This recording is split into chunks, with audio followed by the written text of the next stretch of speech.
Francis മാർപ്പാപ്പയുടെ വിയോഗത്തെ തുടർന്നുള്ള ദുഃഖാചരണത്തിന്റെ ഭാഗമായി റോമ നഗരത്തിന്റെ ജന്മദിനാഘോഷങ്ങൾ പൂർണ്ണമായി റദ്ദാക്കിയതായി അധികൃതർ. റോമ നഗരത്തിന്റെ 2778ാമത് ജന്മദിന ആഘോഷങ്ങൾ ഇന്നു മുതൽ വിപുലമായി നടത്താനായിരുന്നു നിശ്ചയിച്ചിരുന്നത്. പുരാതന റോമൻ ആചാരങ്ങളുടെയും ഗ്ലാഡിയേറ്റർ പോരാട്ടങ്ങളുടെയും പ്രകടനങ്ങൾ നടത്തുവാനുള്ള ഒരുക്കങ്ങൾ പൂർത്തിയായിരുന്നു. ആഘോഷങ്ങളിൽ യൂറോപ്പിന്റെ വിവിധ ഭാഗങ്ങളിൽ നിന്നായി നിരവധി ആളുകൾ റോമിലെത്തിയിരുന്നു. ഫ്രാൻസിസ് മാർപ്പാപ്പയുടെ വിയോഗത്തോടെ റോമിലെ എല്ലാ ആഘോഷങ്ങളും റദ്ദാക്കി.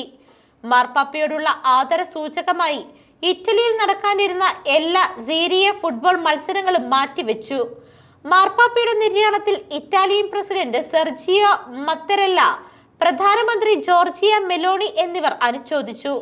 മാർപ്പാപ്പ ഫ്രാൻസിസിന്റെ മരണം ഇറ്റലിക്കാർക്കിടയിലും ലോകമെമ്പാടും വേദനയുണർത്തുന്നതായിട്ടും അദ്ദേഹത്തിന്റെ സുവിശേഷ സന്ദേശം, മനുഷ്യർക്കിടയിലെ ഐക്യദാർഢ്യം, ഏറ്റവും ദുർബലരോടുള്ള അടുപ്പത്തിന്റെ കടമ, രാജ്യാന്തര സഹകരണം, മാനവികതയിലെ സമാധാനം എന്നിവയെ ഓർമ്മിപ്പിക്കുന്നതായും മത്തരെല്ല പറഞ്ഞു. മഹാനായ മനുഷ്യനും മഹാനായ നേതാവുമായ ഒരാൾ നമ്മെ വിട്ടുപോയി എന്നതിൽ അഗാധമായ ദുഃഖമുണ്ടെന്ന് ജോർജിയ മെലോണി അഭിപ്രായപ്പെട്ടു.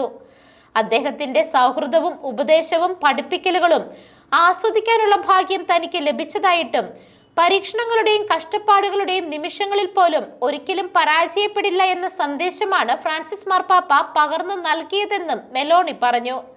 ഇറ്റാലിയൻ ഡെപ്യൂട്ടി പ്രധാനമന്ത്രിമാരായ Matteo Salvini, Antonio Tajani, Rome mayor Roberto Gualtieri തുടങ്ങി നിരവധി നേതാക്കൾ ഫ്രാൻസിസ് മാർപ്പാപ്പയുടെ വിയോഗത്തിൽ അനുശോചനം അറിയിച്ചു.